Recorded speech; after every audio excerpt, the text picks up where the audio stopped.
Hello, hello.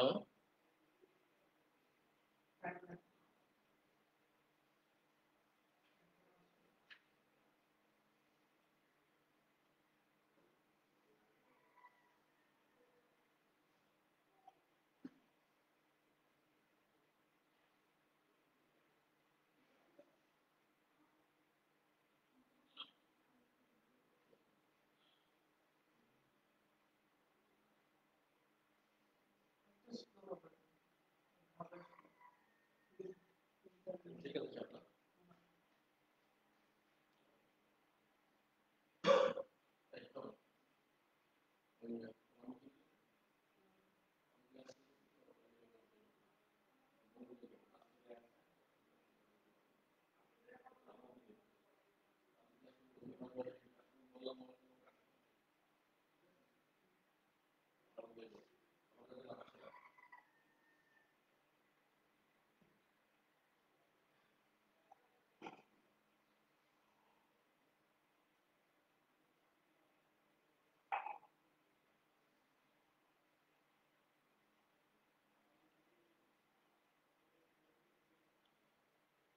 Hello, আমাকে কি শুনতে পাচ্ছ? মিম আক্তার মো ইজ ওয়াচিং উইথ ইউ। ওয়ালাইকুম আসসালাম। জে রুমন, ওয়ালাইকুম আসসালাম।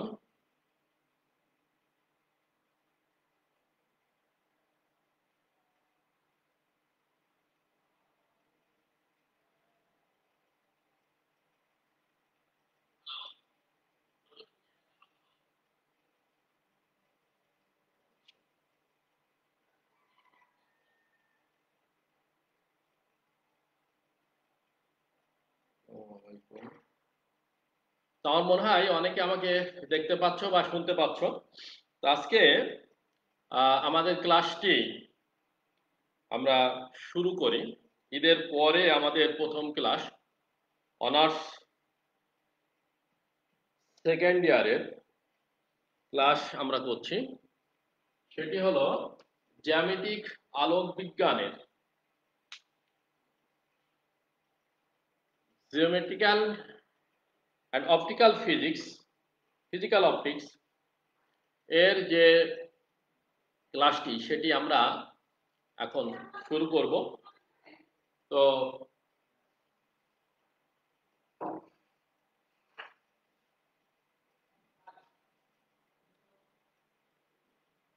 আমরা আজকে যেটা পড়ব সেই টপিকসটি হলো প্রিজমের অবার্ন সমন্বয়।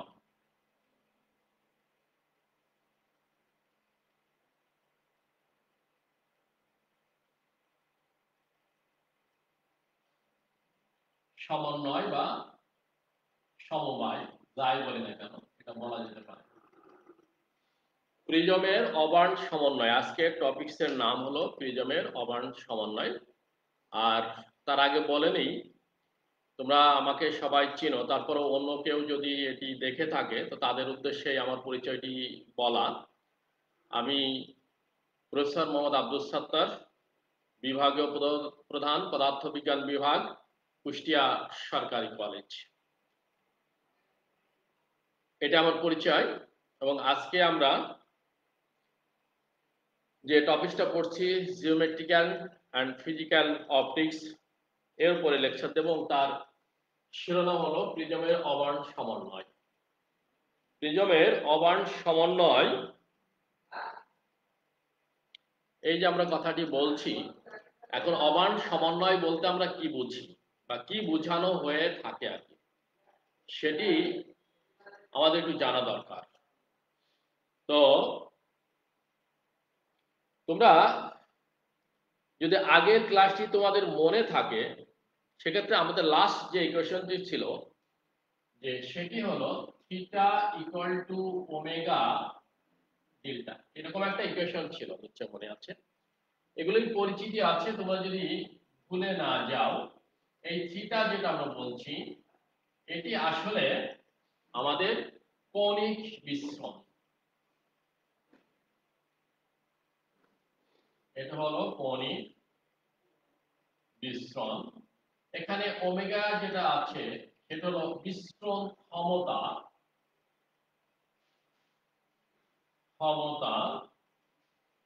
আর এখানে যেটি আছে সেটি হলো আমাদের কি বিচ্যুতি।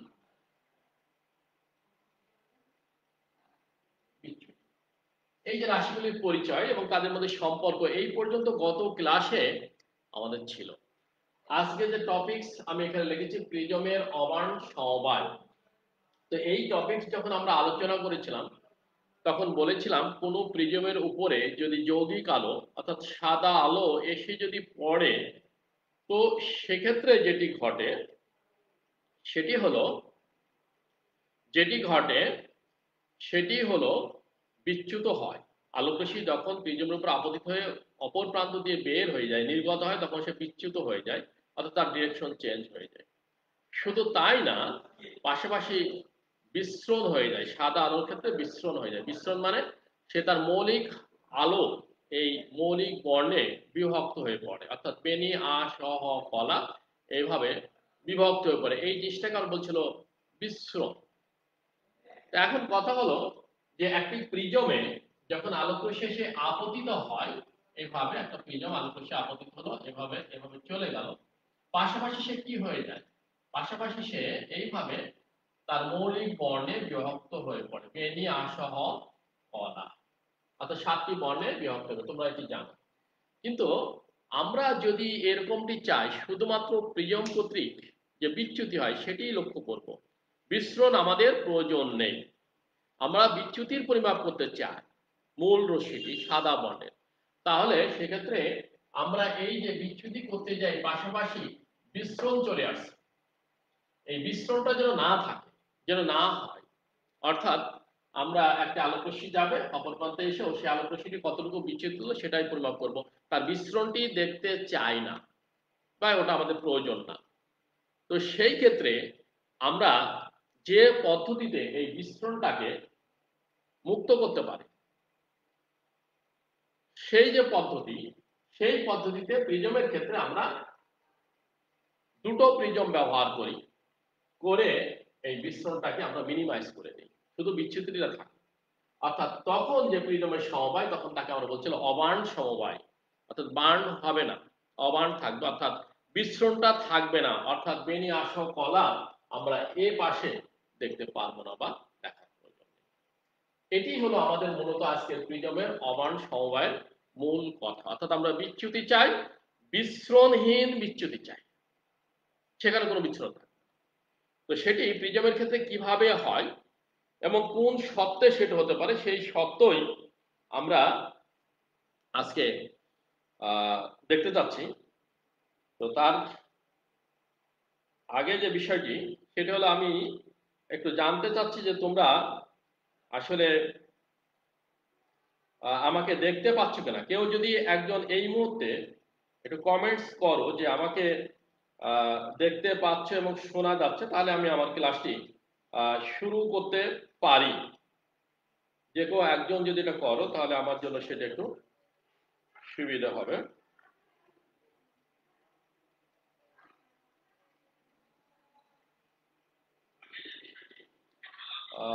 আসসালামু আলাইকুম সাদমান মলিক, ওয়ালাইকুম স্যার নীরব মাহমুদ।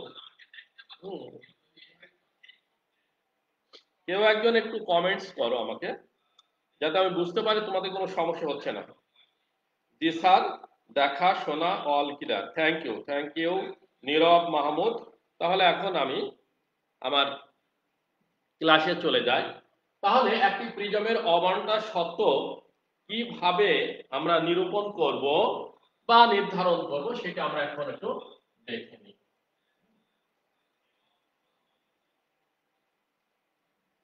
তো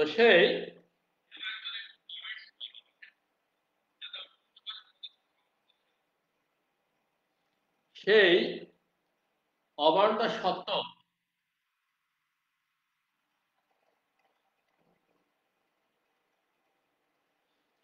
আমরা একটু দেখব প্রিজমের ক্ষেত্রে কিভাবে হয়। তো আগে আমরা চিত্রটি একটু আঁকি। এখানে দুটি প্রিজমের প্রয়োজন হবে, দুটি ভিন্ন উপাদানের হতে পারে এবং তাদের প্রিজম কোণ বা প্রতিসরণ কোণ ভিন্ন হলেও আমাদের কোনো অসুবিধা নেই, কোনো আপত্তি নেই।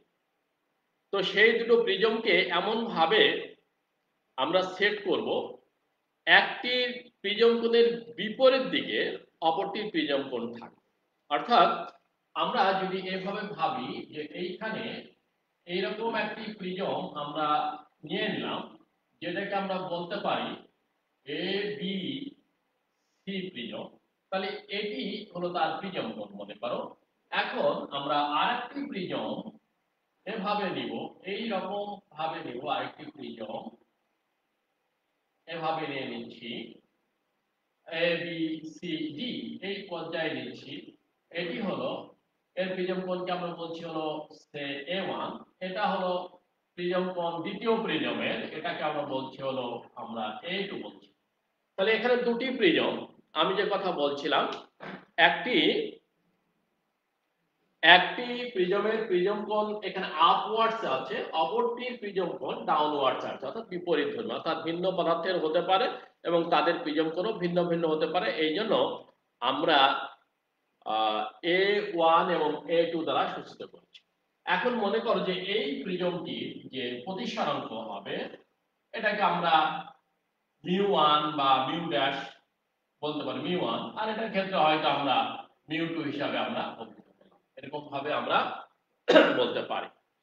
তো এখন আমরা বলছি যে এই যে সমবায় করছি দুটি প্রিজমের, এমন দুটো প্রিজম নিয়েছি, তাদের প্রিজম কোণ উপাদান ভিন্ন ভিন্ন হতে পারে, তবে তারা আমাদের অবান্তর শর্ত ফুলফিল করবে। অর্থাৎ এই প্রিজমে যদি আলোক রশ্মি এসে পড়ে যখন দ্বিতীয় প্রিজমের এ প্রান্ত দিয়ে নির্গত হবে, সেক্ষেত্রে শুধুমাত্র বিচ্যুতি হবে, কিন্তু কোনো প্রকার বিস্মরণ থাকবে না।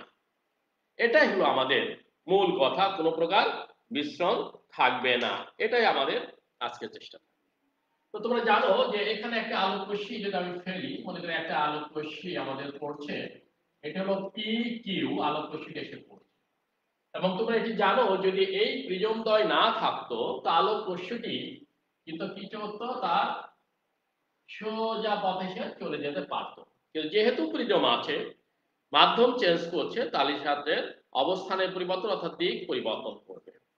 এবং তোমরা এটিও জানো যে প্রিজমে আপতিত আলোক রশ্মি যদি চারিপার্শ্বস্থ মাধ্যম অপেক্ষা প্রিজমের উপাদানের আলোকীয় ঘনত্ব বেশি হয় তো ভূমির দিকে বেঁকে যায়। এই জন্য আমরা সাধারণত বলি আপতিত আলোক রশ্মি যখন নির্গত হয় সে ভূমির দিকে বেঁকে যায়, এভাবে আমরা কথাটি সাধারণত বলে থাকি। তো সেই ক্ষেত্রে আমরা যদি দুটো রশ্মি নিই, মনে করো যে একটা রশ্মি এটা এভাবে গেল, এইভাবে আসছে, এখানে এইভাবে আসলো, অপর একটা রশ্মি সে এইভাবে বেঁকে যাবে। আমরা বলছি যে প্রিজমের মধ্য দিয়ে যখন আলোক রশ্মি যাবে, বিচ্যুতির পাশাপাশি তার বিস্তরণ হয়ে যাবে। এই জন্য আমরা দুটো রশ্মি, এটাকে মনে করো রেড, এটাকে হলো হয়তো আমরা বললাম যে ভায়োলেট, মধ্যবর্ণ আছে হলুদ বর্ণ যেটি, সেটা আমরা পরে আসবো। এখন এভাবে এখানে আসলো, আসার পরে কি হবে, যখন এই প্রিজমের ভিতরে প্রবেশ করবে, এটা যেমন ভূমির দিকে কিছুটা বেঁকে গেছে, এটাকে আমরা বলছি যে কিছুটা বেঁকে গেছে, জাস্ট জাতীয় কিছুটা বেঁকে গেছে।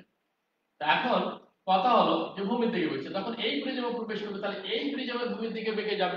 এই প্রিজমের ভূমি তো উল্টা দিকে আপওয়ার্ডসে আছে, তো আপওয়ার্ডসে যদি এই প্রিজমের থেকে থাকে তাহলে এক্ষেত্রেও ভূমির দিকে বেঁকে যাবে, অর্থাৎ এটা বাঁকবে হলো ঠিক এইভাবে, অর্থাৎ এইভাবে যাবে। আর এ এখান থেকে এইখানে যদি অবার্ন হয়ে যায়, তাহলে এই প্রিজমে যে বিস্মরণ ঘটাবে ঠিক তার অপোজিট ডিরেকশনে বিস্মরণ ঘটাবে এই প্রিজম।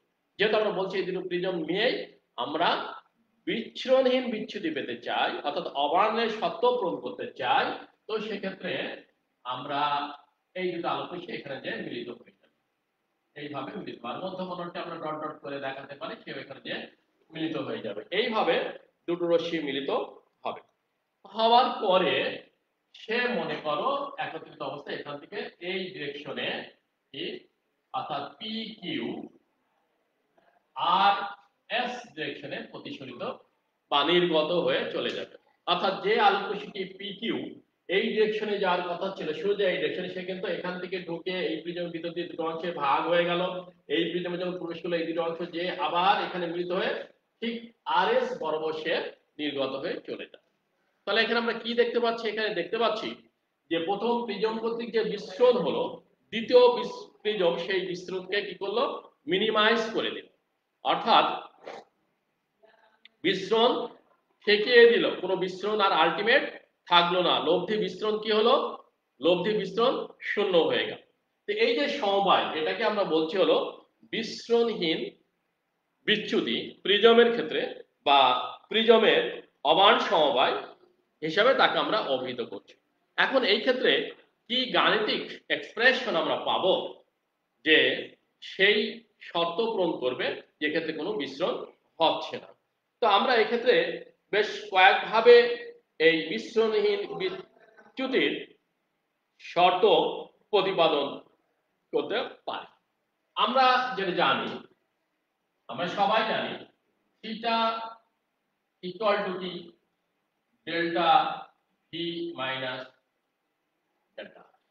এটা আমরা কি করেছি যে কৌণিক বিস্ফোরণ হলো, যে কোনো কৌণিক বিস্ফোরণ হলো দুইটি যে বর্ণ, অর্থাৎ বেগুনি বর্ণের বিচ্যুতি এবং লাল বর্ণের বিচ্যুতির পার্থক্যকেই কৌণিক বিচ্ছুরণ আমরা বলি।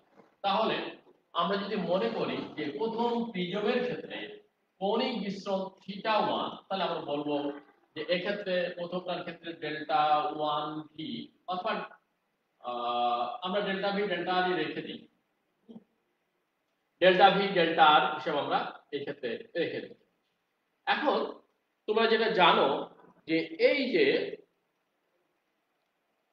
ডেল্টা ভি, সেই ইকুয়েশনটি আমরা জানি প্রিজমের ক্ষেত্রে যেটা হয়, বিচ্যুতি যে ইকুয়েশন, ডেল্টা ইকুয়াল টু সরু প্রিজম যদি হয় মিউ মাইনাস 1 ইনটু এ, এটা তোমাদের জানা আছে। Delta equal to mu minus 1 into A. তো এখন যদি ডেল্টা ভি বসিয়ে দিই থিটা 1 এর জায়গায়, থিটা 1 সমান সমান ডেল্টা ভি, তাহলে কি হবে? Mu V minus 1 into a minus mu r minus 1 into a, এরকম একটা ইকুয়েশন দাঁড়িয়ে যায়। তো থিটা 1 ইকুয়াল টু, তখন আমরা যেটা লিখতে পারি, এটা মাইনাস a হয়, এখানে প্লাস a হয়, আলটিমেট যেটা আসে mu V minus mu r into a, এইরকম একটা ইকুয়েশন আমাদের দাঁড়িয়ে যায়। Mu V minus mu r into a, এরকম একটা ইকুয়েশন দাঁড়িয়ে যায় কার ক্ষেত্রে? প্রথম প্রিজমের জন্য কৌণিক বিচ্ছুরণের রাশিমালা আমরা এটা পেতে পারি। এখন কথা হলো দ্বিতীয় প্রিজমের ক্ষেত্রেও তো কৌণিক বিচ্ছুরণ হবে, সেটিকে যদি আমরা থিটা 2 দ্বারা সূচিত করি, থিটা 2 দ্বারা সূচিত করি, তাহলে অনুরূপভাবে আমরা লিখতে পারি, এটার ক্ষেত্রে যদি ড্যাশ ব্যবহার করি, তাহলে আমরা mu V dash minus mu আর ড্যাশ ইনটু এর প্রিজম কোণ a1, সরি আমরা এখানে a1 লিখে দিই, a1, আর এইটার ক্ষেত্রে প্রিজম কোণ হলো a2, এটা লিখতে পারি। অর্থাৎ কৌণিক বিস্ফোরণ প্রথম প্রিজমের ক্ষেত্রে, কৌণিক বিস্ফোরণ দ্বিতীয় প্রিজমের ক্ষেত্রে আমরা কিন্তু এটা পেয়ে যাচ্ছি। এখন কথা হলো এই যে দুটি কৌণিক বিস্ফোরণ আমরা পাচ্ছি, একটা হলো থিটা 1 আর একটি হলো আমাদের থিটা। আমরা বলছি কি এটি হবে অবার্ন সমবায় প্রিজমে, অর্থাৎ এখানে কোনো বিস্ফোরণ থাকবে না, কৌণিক বিস্ফোরণ থাকবে না, শুধুমাত্র বিচ্যুতি থাকবে। তো কৌণিক বিস্ফোরণ যদি না থাকে, এটা হলো প্রথম প্রিজমের কৌণিক বিস্ফোরণ, এটা হলো দ্বিতীয় প্রিজম কর্তৃক কৌণিক বিস্ফোরণ। তো আলটিমেট আমরা কি লিখবো? তাহলে লিখবো যে মোট যে বিস্ফোরণ হবে থিটা 1 যোগ থিটা 2 ইকুয়াল টু 0 হতে হবে, কারণ না লব্ধিটা শূন্য হতে হবে, কোনো বিস্ফোরণ থাকবে না, লব্ধি কি হবে? শূন্য। তো আমরা সেই শর্ত মোতাবেক দুটো প্রিজম কর্তৃক যে বিস্ফোরণ হচ্ছে সেটা সমান সমান শূন্য ধরে যদি আমরা একটু সমাধান এখানে করার চেষ্টা করি, তো আমরা কি লিখবো? থিটা 1 যেটি, সেটি হলো mu V minus mu r into a1 plus mu V dash minus mu R dash into a2। Equal to 0। এভাবে আমরা বিষয়টিতে লিখতে পারি। এখন যদি এই পার্টটি এদিকে নিয়ে যায়, নিয়ে যে যদি এটাকে এর নিচে এনে বসিয়ে দিই, তাহলে যেটি হবে mu V dash mu R dash divided by mu v mu r equal to, এই পার্ট তো ওপাশে চলে গেছে, তাহলে মাইনাস, আর এই পাশে এটা যদি নিচে যায় তাহলে আমরা লিখতে পারি a1 বাই a2। এরকম একটা ইকুয়েশন আমরা পেতে পারি a1 বাই a2, এরকম একটা ইকুয়েশন পেতে পারি। তাহলে এই যে ইকুয়েশনটা আমরা পেলাম, এটি কিন্তু বিচ্ছুরণহীন বিচ্যুতির ইকুয়েশন বা শর্ত। কার ক্ষেত্রে? প্রিজমের ক্ষেত্রে বিচ্ছুরণহীন বিচ্যুতির শর্ত বা কন্ডিশন আমরা পেয়ে গেলাম। এখানে কি আছে? এখানে হলো প্রিজম কোণ এবং প্রতিসরাঙ্কের মধ্যে সম্পর্ক হিসাবে এরকম আছে, দুটো প্রিজম কোণ এবং তাদের দুটি বর্ণের অর্থাৎ রেড এবং ভায়োলেট বর্ণের প্রতিসরাঙ্কের সাপেক্ষে এরকম একটা কন্ডিশন আমরা পেতে পারি। যদি বিচ্ছুরণহীন বিচ্যুতি পেতে চাই, এই কন্ডিশন ফুলফিল হতে হবে। তাহলে এটি একভাবে আমরা একটু দেখলাম যে এটা কিরকম হয়। এখন এটাকে যদি আমরা একটু অন্যভাবে দেখতে চাই, এই জিনিসটাকে যদি আমরা একটু অন্যভাবে দেখি, যেমন 1 নম্বর ইকুয়েশন লক্ষ্য করো, এখানে আছে theta equal mu V minus mu R mu R minus a1, এটা 1 নম্বর সমীকরণ। এই 1 নম্বর সমীকরণটাকে যদি আমরা একটু 1 নং হতে যদি একটু কৌশল করে লিখি, তো θ1 সমান আমরা কি লিখতে পারি? Mu v mu R mu minus 1। এখানে মিউ হলো হলুদ বা মধ্যবর্ণের বিচ্যুতি বা গড় বিচ্যুতিকে বলা হয়, গড় বিচ্যুতি বলা হয়। তো সেটা দিয়ে আমরা ভাগ করছি, পাশাপাশি মিউ মাইনাস 1 যদি আমরা গুণ করে দিই তাহলে একই থাকবে, ইনটু a1 যদি আমরা এটা যদি করি, তো লক্ষ্য করো এই যে জিনিসটি mu V minus mu r divided by mu minus 1, এটির কিন্তু একটা নাম আছে, একে কি বলা হয়? একে আমরা যেটা বলছি এটি হলো বিস্মরণ ক্ষমতা। এই যে আমরা আগের দিনে পড়েছিলাম, এটাকে আমরা বলছি হলো বিস্মরণ ক্ষমতা। দুই প্রান্ত বিন্দুর প্রতিসরাঙ্কের পার্থক্য ডিভাইডেড বাই মধ্যবর্ণের প্রতিসরাঙ্ক মাইনাস 1, যেটাকে আমরা বলছি হলো বিস্মরণ ক্ষমতা, যাকে ওমেগা দ্বারা সূচিত করা হয়। অর্থাৎ এটা যদি ওমেগা হয়, θ1 equal to omega into mu minus 1 into a1। এইভাবে কিন্তু আমরা 1 নম্বর ইকুয়েশনকে পরিবর্তন করতে পারি, ট্রান্সফর্ম করতে পারি।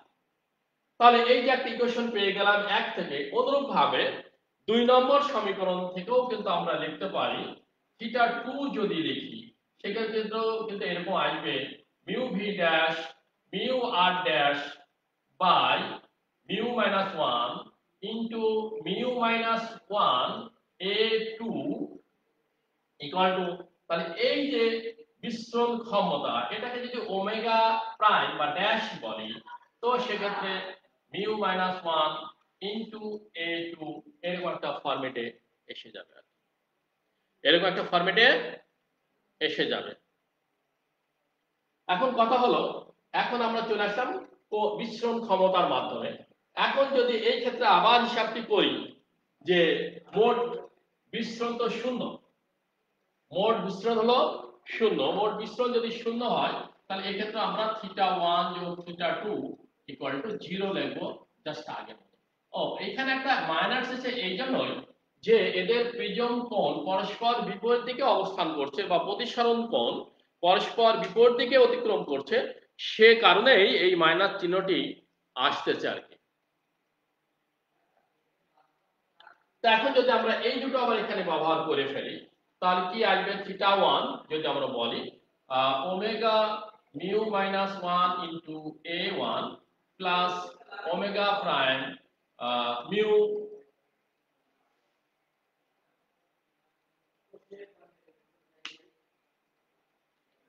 সরি এটার ক্ষেত্রে আসলে ভিন্ন প্রিজম, এর মধ্যবর্ণের প্রতিসরাঙ্ক ভিন্ন রকমের হবে। এটা ক্ষেত্রে ঠিক আছে, এটার ক্ষেত্রে প্রাইম, এখানেও একটা প্রাইম যাবে, এখানে একটা প্রাইম আসবে, যেহেতু ভিন্ন তাহলে এক্ষেত্রে আমরা ওমেগা প্রাইম বা dash mu dash minus 1 into a2 equal to 0 এভাবে কিন্তু আমরা বসাতে পারি যদি এই রকম ফরম্যাটে আসে। এখন আবারও যদি আমরা দেখতে চাই আগের মতো করে, যদি আমরা একটু ভাগ করে দিই, একটা ফরম্যাটে লিখি, অর্থাৎ এটাকে ও পাশে নিয়ে যায় আর এটা এ পাশেই ভাগ, তো সেক্ষেত্রে আমাদের যেটা হবে omega dash mu dash minus 1 divided by এটা নিচে আসবে omega mu minus 1 equal to minus a1 by a2 সম্ভবত এরকম একটা ইকুয়েশন আমাদের চলে আসবে। এখানে কিন্তু মিশ্রণ ক্ষমতার মাধ্যমে এই শর্তটি আগে ছিল, এটা হলো প্রতিসরাঙ্কের মাধ্যমে, আর এখানে আসলে মিশ্রণ ক্ষমতা পাশাপাশি মধ্যবর্ণের প্রতিসরাঙ্কও আমরা ব্যবহার করে দেখতে পেলাম যে বিস্মরণহীনতার শর্ত, অর্থাৎ কোনো মিশ্রণ হবে না কোন শর্তে, সেই শর্ত কিন্তু এখানেও আমরা একটা দেখতে পাচ্ছি। এটাও কিন্তু একটা শর্ত। তাহলে এটা এক নম্বর শর্ত এরকম হতে পারে, আবার এরকম শর্তও কিন্তু মিশ্রণহীন অবস্থা হতে পারে। এখন কথা হলো আরো একটা শর্ত যদি আমরা দেখি, আমরা যেটা লিখেছিলাম কিনা জানি না, যে theta equal to omega delta, প্রথমেই লিখেছিলাম সম্ভবত theta equal to omega delta, এটা প্রথমেই লিখেছিলাম এবং সেক্ষেত্রে বলেছিলাম যে কৌণিক বিস্মরণ ইকুয়াল টু বিস্মরণ ক্ষমতা ইনটু বিচ্যুতি, এই আকারে আমরা সেটি দেখিয়েছিলাম। এখন সেই দেখানো থেকে যদি আমরা একটু দেখি, তো সেক্ষেত্রে আমরা প্রথমটার ক্ষেত্রে কিভাবে লিখব, প্রথম প্রিজমের ক্ষেত্রে যদি আমরা একটু দেখি, এই অংশটা মুছে দিই, আমরা এই অংশটা মুছে দিই। প্রথম প্রিজমের ক্ষেত্রে যদি আমরা দেখি, যেটি পাবো সেটি হলো, আমরা এখানে থিটা 1 ধরেছি, theta 1 equal to omega delta, এটা ধরেছি প্রথম প্রিজমের ক্ষেত্রে। দ্বিতীয় প্রিজমের ক্ষেত্রে theta 2 equal to omega dash delta dash, এরকমটা আমরা পেয়েছি। এখন কি বলা হচ্ছে, ওই যে মূল কথা অবান্তর সত্য, অর্থাৎ বিস্মরণ হবে না, তাহলে কি হবে, কৌণিক বিস্মরণের সমষ্টি শূন্য হবে, থিটা 1 যোগ থিটা 2 ইকুয়াল টু 0 হবে, অর্থাৎ থিটা 1 যোগ থিটা 2 ইকুয়াল টু 0 হবে। That is omega delta plus omega prime delta prime equal to 0 হয়ে যাবে। এখন যদি আমরা একটু ট্রান্সফার করে নিই, এই জিনিসটাকে যদি আমরা ট্রান্সফার করে নিই, তাহলে কি আমরা পাবো, এটাকে এই পাশে নিয়ে যাই, নিয়ে গেলে আমরা যেটা পাবো সেটি হলো omega divided by omega prime equal to minus delta prime by delta, এরকম একটা অবস্থা আমরা পেয়ে যাব যদি আমি এটাকে একটু চিহ্নিত করতে পারি এভাবে। এটাও কিন্তু অবান্তর সত্য বা বিস্মরণহীনতার সত্য, এটি হলো আমাদের বিস্মরণহীনতার সত্য হিসাবে একটু আমরা কিন্তু পেতে পারি। তাহলে এখান থেকে কি জিনিস বলা যায়, দেখো এটা হলো বিস্মরণ ক্ষমতা আর এটি হলো বিচ্যুতি। দেখো omega omega dash equal to minus delta dash delta, তাহলে কি হলো বিপরীত অনুপাত আছে, ব্যস্ত অনুপাত আছে। এখান থেকে যে কথাটি বলা যায় যে বিস্মরণ ক্ষমতা বিচ্যুতির ব্যস্তানুপাতিক, এই শর্ত যদি ফুলফিল হয় দুটি প্রিজমের ক্ষেত্রে, তাহলে আমরা বলবো যে সেক্ষেত্রে বিস্মরণহীন বিচ্যুতি পাওয়া যাবে প্রিজমের জন্য। তাহলে কয়টি শর্ত আমরা পেলাম, তিনটি শর্ত। এই রকম শর্ত দিয়েও আমরা ফুলফিল করতে পারি, এই শর্ত দিয়েও ফুলফিল করতে পারি, আবার এই শর্ত দিয়েও ফুলফিল করতে পারি, অর্থাৎ প্রিজমের ক্ষেত্রে তিনটি কন্ডিশন আমরা পাচ্ছি বিস্মরণহীনতা, অর্থাৎ কোনো বিস্মরণ হবে না কিন্তু বিচ্যুতি হয়ে যাবে। সেক্ষেত্রে আমরা দুটো প্রিজমকে ব্যবহার করছি কিভাবে, পরস্পর বিপরীত দিকে রেখে, অর্থাৎ একটি প্রিজম কোণ অপরটির বিপরীত দিকে থাকবে, সেই প্রেক্ষাপটে আমরা এই তিনটি শর্ত পেয়ে গেলাম। এখন কথা হলো যে এটা তো বিচ্ছুরণহীনতার কন্ডিশন ফুলফিল করলাম, তো এইরকম ভাবে দুটো প্রিজম যদি আমরা নিই, তাহলে তার বিচ্যুতির রাশিমালা কি ধরনের পাবো বা কি ধরনের হবে, এই দুটো প্রিজম কর্তৃক মোট বিচ্যুতি কি রকমের হবে, মনে করো মধ্যবর্ণের বিচ্যুতিটা কি রকম হবে, সেটি আমরা একটু দেখতে চাচ্ছি যে মধ্যবর্ণের বিচ্যুতিটা কি রকম হবে। তা আমরা জানি যেটি, আমরা কিছু অংশ মুছে দিই, এই অংশগুলো একটু মুছে দিই। আমরা যদি জানি যে বিচ্যুতির যে কমন একটা রাশিমালা আছে, তোমরা সবাই জানো সরু প্রিজমের ক্ষেত্রে এখানে লেখা আছে delta equal to mu minus 1 into A. এটা হলো একটা প্রিজমের ক্ষেত্রে বিচ্যুতির রাশিমালা, অবশ্যই সরু প্রিজমের। তাহলে এই প্রিজমের ক্ষেত্রে যদি এই ইকুয়েশনটা আমরা ব্যবহার করতে চাই, এটা যদি আমরা ব্যবহার করতে চাই, সে ডেল্টা 1 যদি আমি বলি, তাহলে কি হবে, মধ্যবর্ণের বিচ্যুতিকে আমরা মিউ বলি, মিউ মাইনাস 1 ইনটু তার প্রিজম কোণ হলো a1। আর দ্বিতীয়টার ক্ষেত্রে যদি আমরা বলি ডেল্টা 2, তার হলো মধ্যবর্ণের বিচ্যুতি মিউ প্রাইম বা mu dash minus 1 into a2। আমরা এভাবে লিখব mu dash minus 1 into a2। তাহলে প্রথম প্রিজমটি এই পরিমাণ বিচ্যুতি ঘটাবে যে রশ্মিটি আপতিত হচ্ছে, দ্বিতীয় প্রিজমটি এই পরিমাণ বিচ্যুতি ঘটাবে যে রশ্মিটি আপতিত হচ্ছে প্রথম প্রিজম থেকে দ্বিতীয় প্রিজমের উপরে। তাহলে মোট বিচ্যুতির পরিমাণ কি হবে, তাহলে মোট বিচ্যুতি এই দুটির সমষ্টি অর্থাৎ লব্ধি। তো লব্ধি যদি আমরা বের করি, তো সেক্ষেত্রে আমরা লিখব যে মোট বিচ্যুতি ডেল্টা ইকুয়াল টু ডেল্টা 1 যোগ ডেল্টা 2, এইভাবে আমরা লিখতে পাচ্ছি। এখন যদি এগুলো বসিয়ে দিই যে mu minus 1 a1 plus mu prime minus 1 a2, এরকম একটা অবস্থা আমরা প্রাপ্ত হব, এরকম একটা অবস্থা আমরা প্রাপ্ত হব। এখন যদি এইখানে লক্ষ্য করো যে আমরা একটু কমন নিই, একটু কৌশল অবলম্বন করছি, মিউ মাইনাস 1 a2 যদি কমন নিই, একটা সেকেন্ড ব্র্যাকেট ভিতরে এখানে plus 1 plus mu prime minus 1, এটা যদি কমন নিচে এখানে নাই, মিউ মাইনাস 1, এরকম একটা অবস্থা তৈরি হচ্ছে।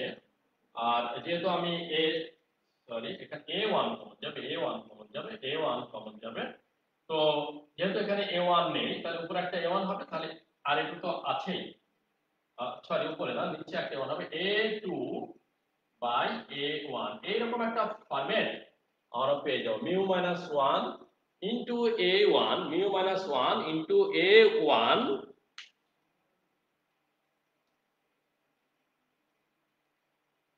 Mu prime minus 1 a2 by a1 mu prime minus 1, হ্যাঁ ঠিক আছে, এইরকম বিচ্যুতি রাশিমালাটি আমরা পেয়ে যাব। এখন কথা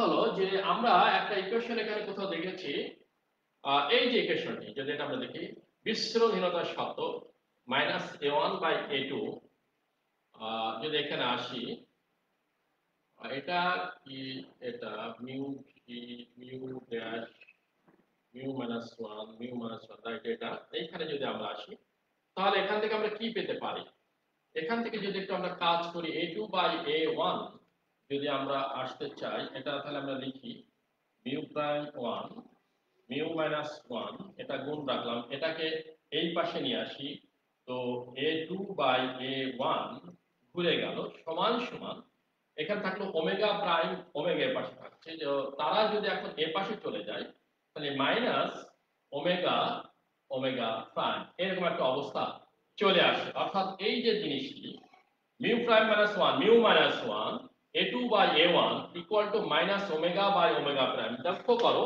এখানেও কিন্তু ওই জিনিসটি আছে, এই যে অংশটি যেটি তোমরা দেখতে পাচ্ছ এইখানে mu dash minus 1 by mu minus 1 a2 by a1 equal to এই যে মাইনাস, এখান থেকে আমরা বলতে পারি ওমেগা বাই ওমেগা প্রাইম। তাহলে মোট বিচ্যুতি যেটি হবে সেটি হলো আমরা বলতে পারি যে এই যে mu minus one into a one, আর এইখানে আছে ওয়ান, আর এই অংশটা হলো মাইনাস, অর্থাৎ মাইনাস একটু নিচের দিকে একটু সুন্দর করে লিখি, সোজা করে লিখি যে আমরা delta equal to mu minus one a one into one minus omega by omega prime, এরকম একটা ইকুয়েশন আমরা পেতে পারি মধ্যবর্ণের জন্য লব্ধি বিচ্যুতি রাশিমালা হিসাবে। এইরকম একটা ইকুয়েশন কিন্তু আমরা পেতে পারি বা পেয়ে যাচ্ছি। অর্থাৎ দুটি প্রিজমকে অবান সত্য করে যে তার মধ্যবর্ণের বিচ্যুতি রাশিমালা বের করতে বলে, তাহলে আমাদের এই কাজটি করতে হবে এবং এই ইকুয়েশনটি আমাদের ব্যবহার করতে হবে। যে delta equal to mu minus one into a one, one minus omega by omega prime, এই কাজটি আমাদের করতে হবে। এই হলো দুটি প্রিজমকে যদি আমরা সংযুক্ত করি এবং সেক্ষেত্রে যদি আমরা বিস্মরণ না চাই, বিস্মরণকে যদি এলিমিনেট করতে চাই, তাহলে সেই সত্যগুলি একটা দুটো তিনটি সত্য আমরা দেখালাম। পাশাপাশি সেক্ষেত্রে মধ্যবর্ণের বিচ্যুতি বা এমনি যদি আমরা বলি গড় বিচ্যুতি কি রকম হবে, মধ্যবর্ণের বিচ্যুতি মানে গড় বিচ্যুতি, তো গড় বিচ্যুতিটা কিরকম হবে সেই ইকুয়েশনটাও কিন্তু আমরা দেখলাম। তোমরা এইটা দেখার পাশাপাশি যদি বইয়ে এই অংশটি একটু ভালো করে পড়ো তো নিশ্চয় তোমাদের বুঝতে কোনো অসুবিধা হবে না এবং কয়েকবার পড়লেই তোমরা ধারাবাহিকভাবে এই জিনিসটা লিখতে পারবে। না বুঝে মুখস্থ করলে সমস্যা হবে। আমার মনে হয় তোমাদের কিছুটা হলেও উপকার হয়েছে এবং আরো কিভাবে ক্লাসটি সুন্দর করা যায় সে বিষয়ে তোমরা আমাদের ডিপার্টমেন্টের পেজে মন্তব্য করতে পারো, আরো কি অবস্থায় নিলে ক্লাস সুন্দর এবং ভালো হতে পারে। তারপরও সমস্যা কোনো না কোনো সময় ঘটেই, অনেক সময় নেটের সমস্যা থাকে, ইলেকট্রিসিটির সমস্যা থাকে, সবকিছু মিলিয়েই এই দুর্যোগ মুহূর্তে আমাদের কাজ চালিয়ে নিয়ে যেতে হবে। তোমরা জানো যে যখন সরকার কর্তৃক নির্ধারিত সময়ে আমাদের বিশ্ববিদ্যালয় বা কলেজ সমূহ খুলে দেবে, পরপরই কিন্তু তোমাদের পরীক্ষা সমূহ শুরু হয়ে যেতে পারে একটানা ভাবে। এই জন্য এখন প্রত্যেক দিনই কিছু কিছু পড়তে হবে এবং সেই প্রয়াসেই আমরা অনলাইন ভিত্তিক এই ক্লাসগুলো নেওয়ার যথাযথ চেষ্টা করছি। অনেক অসুবিধা সত্ত্বেও আমরা সবাই অংশগ্রহণ করবো এবং যারা অংশগ্রহণ করছে না তাদেরকে একটু উৎসাহ দিবে বা তাদেরকে বলবে যে এই ক্লাসগুলাই যেন অংশগ্রহণ করে, কেননা পরীক্ষা খোলার সাথে সাথেই শুরু হয়ে যাবে, আর গেলে তখন কিন্তু সমস্যায় পড়ে যাবে। এই জন্য আমাদের প্র্যাকটিসটি রক্ষা করতে হবে, আমরা যেন আমাদের প্র্যাকটিসের ভিতরে থাকে কিছুটা হলেও সেই চেষ্টা আমাদের থাকবে আর কি। তো আগামী ক্লাস পর্যন্ত আমরা এখানে ক্লাসটা শেষ করছি। তবে তোমাদের উপস্থিতি যদি সন্তোষজনক হয় আস্তে আস্তে আমরা ক্লাসের সংখ্যা বাড়াই দেবো, সেটি তোমাদের আগ্রহ এবং উপস্থিতির উপরে। অনেক সময় দেখা যায় আমাদের এক স্যার ক্লাস নিচ্ছেন, কেউই সেটা ফলো করছে না বা দেখছে না ওই মুহূর্তে, তো তখন স্যারের হয়ে যায় যে আমি বলছি কার সামনে, সে সামনে অথবা ভার্চুয়ালি দূরে আছে, কিন্তু সেরকম কেউ না কেউ থাকতে হবে। তো এই জন্য তোমরা একটু চেষ্টা করবে যে এইসব ক্লাসগুলাই অ্যাটেন্ড করার জন্য। তো ততক্ষণে সবাই ভালো থাকবে, সুন্দর থাকবে এবং নিরাপদে থাকবে। সবাইকে আসসালামু আলাইকুম।